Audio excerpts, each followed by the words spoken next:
안녕하십니까. 국민의힘 최보영 국회의원입니다. Leave no one behind.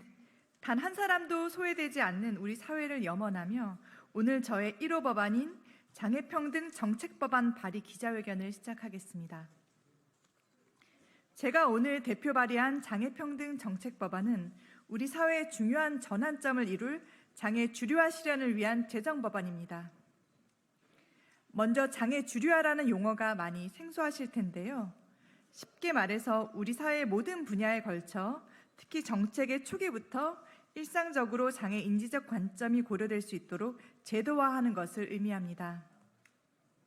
예를 들어 현재 전기차 충전소에 가보면 좁은 주차 간격으로 휠체어 공간 확보가 어렵고 충전기 선이나 차량 진입 방지 블록이 휠체어 진입을 가로막아 장애인의 이용이 굉장히 제한적입니다. 장애 주류화는 이러한 정책들의 장애를 고려한 영향평가를 진행하고 예산도 반영해서 모두 함께 혜택을 누릴 수 있도록 하려는 것입니다. 다음은 법안 제안의 이유를 설명드리겠습니다. 사실 지난 40여 년간 국가와 지방자치단체는 많은 노력을 기울이며 장애인의 삶을 변화시켜 왔습니다. 하지만 여전히 장애인은 고용률, 월평균 소득과 같은 주요 통계 지표에서 열악한 상태이고 교육이나 여가생활 참여 등 대부분의 측면에서 비장애인과 동등하지 못한 수준입니다. 이러한 문제는 지극히 비장애인 중심으로 설계된 우리 사회의 환경적 요인에 많은 부분 기인하고 있으며 특히 급변하는 사회에 장애 인지적 관점이 고려되지 않은 신기술 보급이 가속화될수록 장애인들은 소외되고 비장애인과는 격차는 더욱 심화될 것입니다. 성별 영향평가와 성인지 예산 등은 10년 넘게 제도화되면서 우리 사회의 성주류화가 안착된 반면 장애 주류화는 장애계에서는 오랫동안 논의했음에도 불구하고 실제 법 제정으로는 이르지 못했습니다. 이에 저는 1호 법안인 장애평등 정책법안을 통해서 장애인을 주류화 사회로 포용하기 위한 국민적 공감대 형성 그리고 제도적 전환을 추진해 나갈 계획입니다. 이에 더하여 장애 주류화 실현을 위한 장애평등 정책법안의 핵심 내용을 말씀드리겠습니다. 장애평등 정책법안은 장애평등에 중대한 영향을 미치는 정책의 수립과 시행 과정에서 장애 영향평가를 실시하고 이를 장애인지 예산에 반영하도록 규정하였습니다. 그리고 장애 영향평가 등의 판단을 국가와 지자체 외에 보건복지부까지 할 수 있게 함으로써 세밀하게 반영하도록 하고 장애 영향평가의 결과를 반드시 정책에 반영하도록 의무화하였습니다. 또한 장애 영향평가를 위한 중앙 및 지방 장애 영향평가위원회의 설치, 장애인지 통계 산출과 전체 소속 공무원들에 대한 장애인지 교육 실시 등을 규정하였습니다.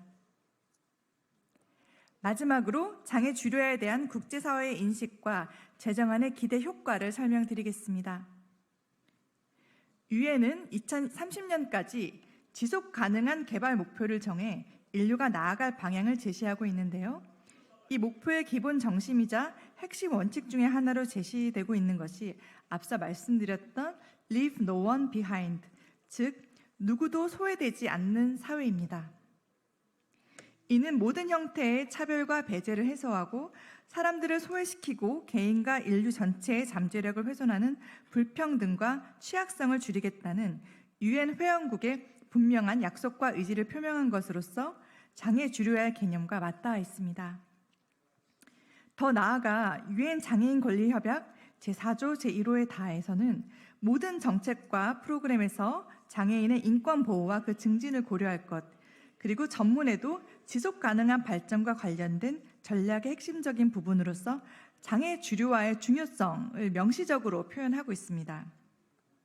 그런 의미에서 오늘 대표 발의한 장애평등 정책법안이 장애 주류화 실현을 통해 우리 사회가 글로벌 스탠더드에 맞춰 나가기 위한 의미 있는 전환적이 되기를 바라며 아울러 장애인들에 대한 모든 형태의 소외와 불평등을 종식시키고 장애인과 비장애인의 완전한 평등과 사회 통합을 실현하는 든든한 초석이 될 것으로 기대합니다. 장애평등 정책 법안이 국회에서 조속히 논의되고 통과될 수 있도록 최선을 다하겠습니다. 언론과 국민 여러분의 많은 관심과 성원을 부탁드리며 앞으로 더 많은 장애인과 약자분들께 함께 희망을 갖고 더 적극적으로 사회 참여를 할 수 있는 그런 사회를 만들어 가겠습니다. 감사합니다. 이어서 평소 장애계를 위해 늘 헌신해 주시고 이번 장애평등 정책 법안 성안되기까지 많은 도움을 주신 한국장애인단체 총연맹 김동호 정책위원장님과 한국장애인제협회 조성민 사무총장님 두 분의 자문위원께서 법안의 논의 과정 및 역사 그리고 국제 동향과 필요성 등을 설명드리도록 하겠습니다. 네, 안녕하십니까. 저는 한국장애인단체 총연맹에서 정책위원장을 맡고 있는 김동호입니다. 오늘 장애평등정책법 발의 기자회견에 함께하게 돼서 큰 영광으로 생각을 합니다. 우선 장애평등정책법을 준비해 발의해 주신 최보현 의원님께 장애인의 한 사람으로서 그리고 장애인단체에서 활동하는 활동가로서 깊이 감사드리며 경의를 표합니다. 우리나라에는 약 20개의 장애 관련 법률이 있습니다. 앞서 의원님께서 말씀하신 대로 이러한 법률들은 특정 분야와 영역에 한정된 내용을 담고 있습니다. 장애인 등을 위한 특수교육법은 교육 분야, 장애인 복지법은 복지 서비스 분야, 장애인 고용촉진법은 고용 분야, 장애인 등을 위한 편의 증진법은 건축물 등의 장애인 접근성을 보장하기 위한 법률로 시행되고 있고요.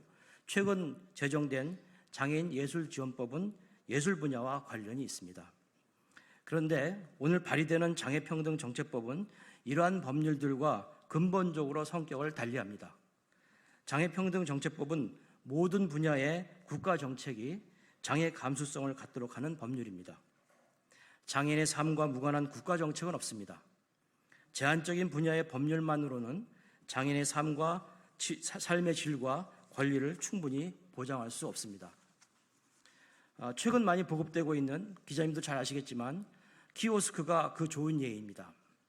시각장애인과 휠체어 장애인은 키오스크를 이용할 수가 없습니다. 공산품 관리에 관한 국가 정책에서 당연히 이용자가 될 장애인을 고려하지 못해서 빚어지는 결과입니다. 지금 키오스크를 새로 제작하느라고 불필요한 논의와 사회적 비용이 발생되고 있습니다. 다시 말씀드리지만 장애인과 무관한 국가 정책 분야는 없습니다. 국가 정책에서 이러한 과오가 재발되지 않기 위해서는 국가 정책의 수립 단계부터 장애를 고려하게 해야 합니다. 그리고 이를 평가해서 국가 정책 시스템이 장애 친화적으로 작동되게 하여야 합니다. 정책 담당자들의 의식 속에 항상 장애인을 고려하게 만들어야 합니다.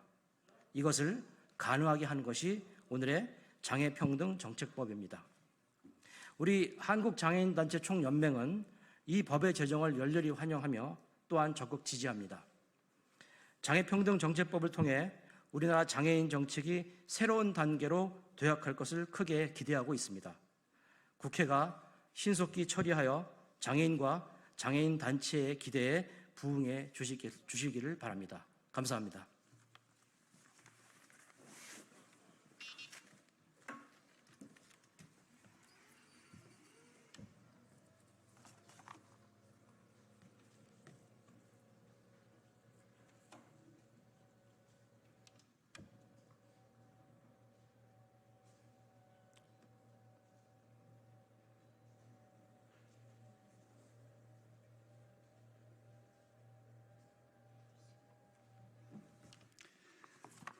네, 안녕하세요. 한국장애인제협회 사무총장 조성민입니다. 먼저 장애계가 20년 동안 제기해왔던 장애 주류화 제도를 국민의힘 최보현 의원께서 장애평등정책법 이름으로, 그것도 1호 법안으로 발의해 주신 것에 대해서 감사드립니다. 앞서 의원님과 김동호 정책위원장님이 말씀하셨던 것처럼 지난 40년간 우리나라 장애인 관련 법률이 20여 개나 됩니다. 보건복지부 소관 장애인 예산만 해도 20년 동안 약 25배인 현재 지금 5조 원대로 변화했습니다. 하지만 지난 2021년 보건사회연구원에 따르면 2012년부터 2019년까지 장애인의 사회적 요구도가 높은 4대 정책이죠. 소득, 노동, 주거, 건강뿐만 아니라 교육, 자산, 사회보장 등 7개 분야를 종합적으로 평가하고 분석한 결과 빈곤율이 장애인이 비장애인보다 3.4배 더 높다는 결과를 내놨습니다. 문제는 빈곤만이 아닙니다. 전기차 충전소를 설치를 비롯해서 키오스크 제작 등은 물론이고 심지어 재난에서도 마찬가지입니다. 코로나19 감염으로 위중증이라고 하죠. 중증환과 사망자 4명 중 1명이 장애인이었습니다. 2021년 소방청에 따르면 장애인 화재가 사망자가 비장애인보다 9배나 높았습니다. 이는 전통적인 소득 고용뿐만 아니라 4차 산업혁명과 기후위기 등 변화하는 시대에서 사후 약방문식이 아닌 처음부터 누구도 소외되지 않는 혹은 차별받지 않도록 고려한다면 장애인도 더 평등한 삶을 누릴 수 있을 것이고 심지어 추가적인 비용도 발생하지 않게 됩니다. 우리 장애계 역시 성주류화 제도가 처음 도입되기 시작한 2002년을 기점으로 논의를 시작했고 2008년 유엔 장애인 권리협약이 대한민국 국회에서 비준되면서 장애 주류화 제도를 본격적으로 논의하기 시작했습니다. 장애 역량 평가, 인지 예산 및 통계 등 장애 주류화 제도 도입의 필요성이 제기된 지 20년이 되었습니다. 이를 종합적으로 다룬 장애평등 정책법안이 반드시 올해 안에 통과됨으로써 장애인의 사회통합과 평등을 향한 첫걸음이 제도적으로 완성되기를 호소드립니다. 감사합니다.